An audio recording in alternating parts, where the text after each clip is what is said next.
Hi everyone, today I'll be presenting a short literature review examining the impacts of a meniscectomy on lower limb biomechanics. The meniscus is a structure within the knee made up of fibrocartilage tissue that functions as an area of contact between the tibia and the femur. The human knee has two menisci, one on the medial aspect of the head of tibia and one on the lateral aspect. These structures provide shock absorption, rotational surfaces for the femur, and support for the surrounding structures such as the ligaments of the knee. An injury to a meniscus usually occurs when a rotational force is applied to the knee in flexion and the knee is compressed with a fixed foot.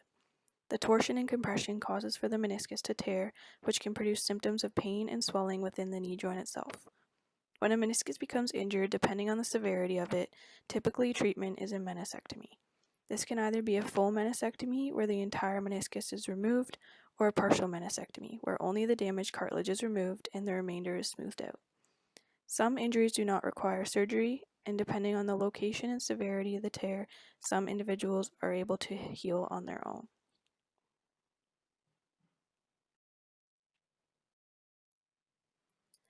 The process of a meniscectomy is highly related to biomechanics as it changes the structures within the knee, altering factors such as the loading distribution, force absorption, and ranges of motion.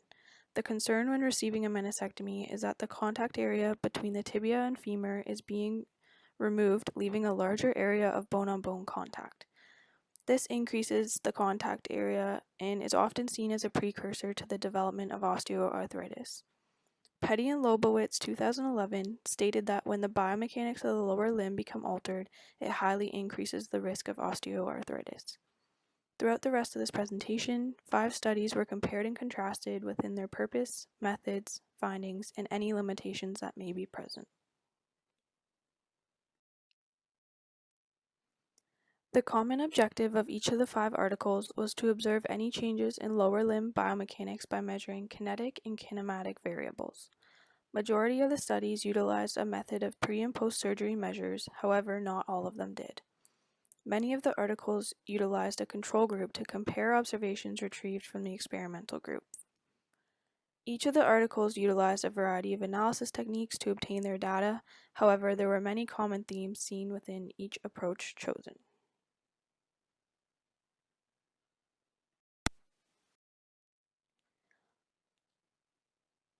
Although each piece of literature utilized their own unique process, many of the studies used similar data collection techniques. Seen across majority of the articles was a pre-surgery and post-surgery data collection. This was a common method as it allowed for the data from the injured leg to be observed and compared to itself following meniscectomy. Majority of the studies utilized the gait assessment before and after surgery to analyze any changes in biomechanics. 2 of the studies used key movements for analysis, being a drop jump and a forward lunge. Investigating these movements and the changes in lower limb biomechanics allowed for comparisons to be made within a gait assessment as well. Each of the studies observed knee adduction moment through the chosen method of analysis, which gave the researchers some insight upon changes in loading that may be a contributor to the development of osteoarthritis. Each of the studies in particular differed from the rest, as one of them observed the longitudinal impacts of a meniscectomy on lower limb biomechanics rather than changes seen just pre- and post-surgery. This study had a larger focus on meniscectomy being a precursor to osteoarthritis, as it not only looked at the short-term changes in biomechanics, but how these changes occurred from the time of surgery to later on in life.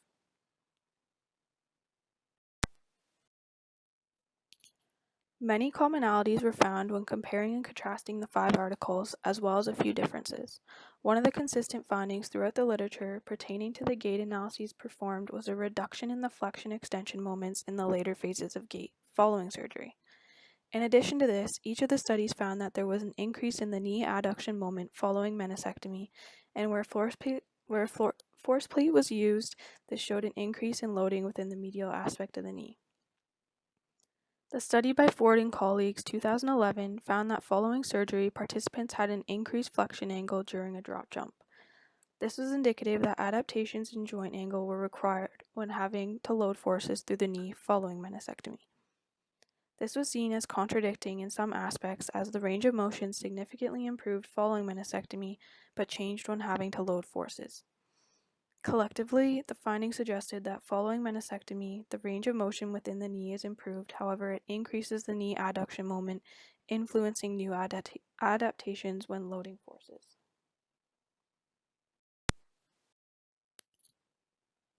The findings from each of these studies can be used clinically as it provides evidence of the impacts that a meniscectomy can have on an individual following surgery. The changes in biomechanics within the lower limb can be clinically analyzed and provide a starting point for understanding the risk of osteoarthritis. In addition to osteoarthritis, the findings within these papers can be useful to physiotherapists and other healthcare professionals when rehabbing patients who have undergone a meniscectomy.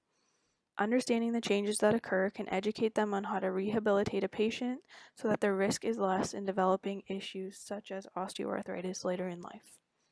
Although more research needs to be done, the findings from these papers provide a strong starting point for healthcare practitioners.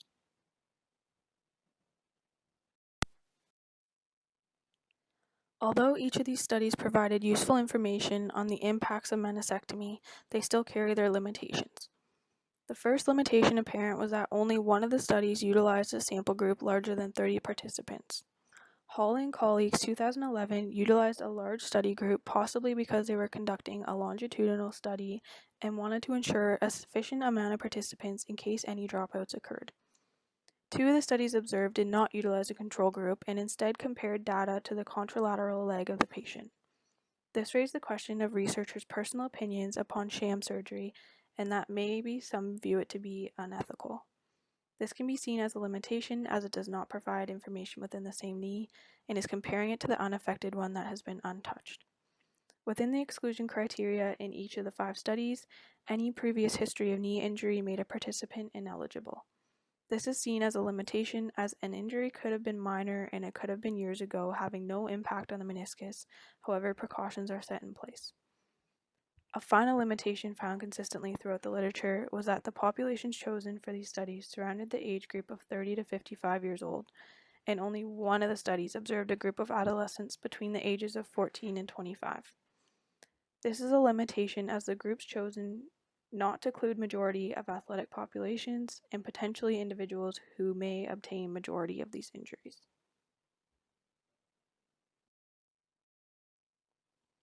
Although there's been various studies conducted pertaining to meniscectomy and its impacts on the lower limb, further research can always be done to back up the current evidence and uncover new findings.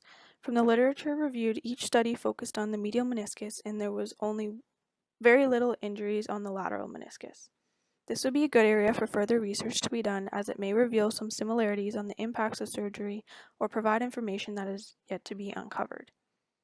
When it comes to the populations that are eligible to partake in these studies, I think further research should incorporate a larger variety of populations to make the conclusions more generalizable, as well as to increase the variability of the data being collected. This would include athletic populations, older individuals, and sedentary adults. Widening the populations involved would only provide more data and allow for stronger conclusions to be drawn out. A final piece for future research would be to have a stronger focus on the precursors to osteoarthritis and dive into a deeper investigation upon the impact of meniscectomy on osteoarthritis risk specifically. This would provide useful clinical evidence that practitioners would be able to use when educating their surgical patients on meniscectomy and informing them on the risk of developing other medical issues following surgery.